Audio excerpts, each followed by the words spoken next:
Afternoon, my dear students of class 12th.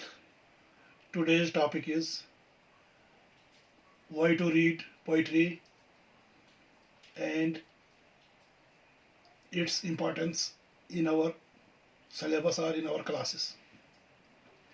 Before introducing or before going through this topic, I would like to advise you about this dreadful and dangerous disease which is spreading worldwide. Seeing no caste, creed, religious or age bar, we are not enjoying holidays at our own will. It is the need of the hour to remain with closed doors. Only is the measure to keep ourselves safe and secure.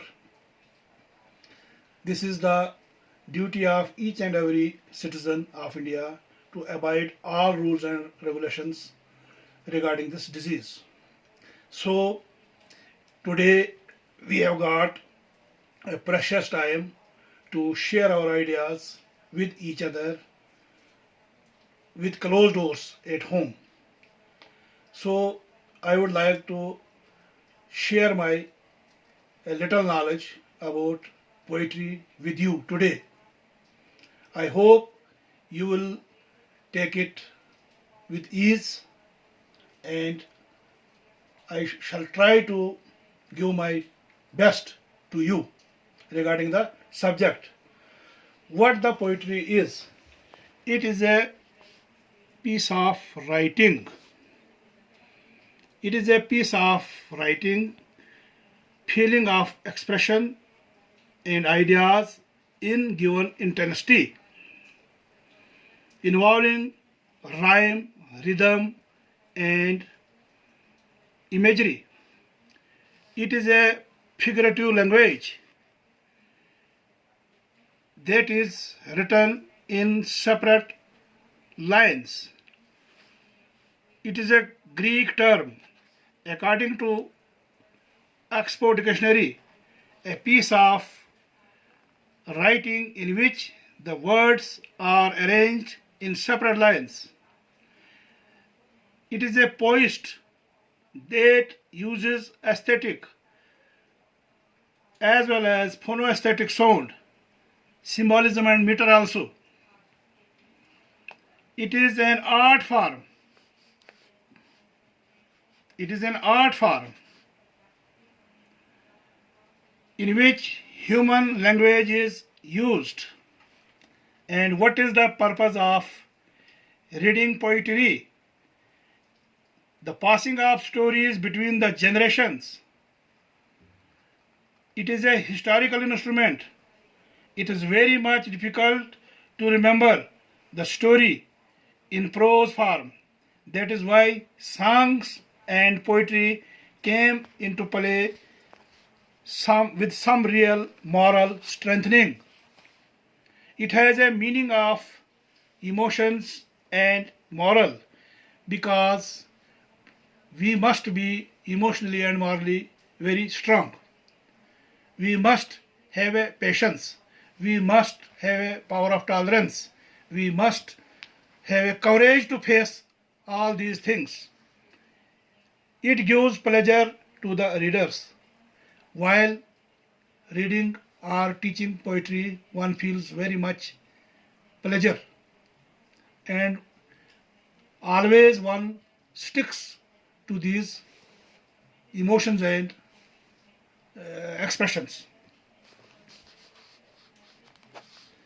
In the words of William Wordsworth, poetry has its origin in emotions recollected in tranquility. These are lines and stanzas. What is the theme of the poem? Because all of us know, as a student of 12th class, you know everything has its goal and meaning. We are all based on what, when, where, how and why. Without this, no subject is complete. Main idea of the poem reading is what the poet wants to convey about the subject, and also what the poet wants to express or explain. There are so many contents in poetry. Number one is simile. What the simile means? It is an easy way to compare two things. Any person that makes comparison using the words, for example, like or as, like, like, or as, when the two things are like or not. As we know, two things are not always like. There is a bit difference between the two things. Number second, personification. It is a figure of speech.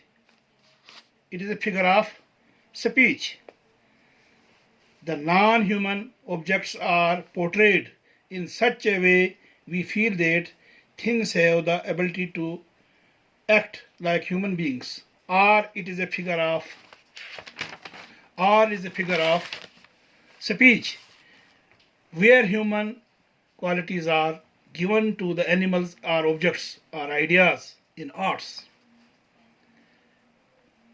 Third point, what is rhyme? What is its meaning? It is a repetition of similes, sounding words occurring at the end of the lines in the poem. Another content is alliteration or head rhyme. Means matching of initial consonant sounds. For example, C, S-E-A-C. As we all of know, there are 5 vowels and 21 consonants in our English language. C, S-E-A-C and S-E-A-L, seal. Ship, S-H-I-P, ship, and S-H-E-E-P, sheep. Next part is I rhyme, which is also called sight or spelling rhyme, having same spelling but different meaning and sounds. For example, cuff, C-O-U-G-H, cuff, B-O-U-G-H, bow, T-H-O-U-G-H, thou. With these words, today we shared a little bit about poetry, and in next meeting we will go in detail the other aspects of poetry. I hope that, my dear children, you might have enjoyed the topic today and have gained a little knowledge. And also, it is a lesson for us to keep discipline, social distancing, and cleanliness. Cleanliness is next to goddess. It is a proverb. With these words, I am highly thankful to you that you might have heard me very patiently and love with these words. Thank you, my dear children.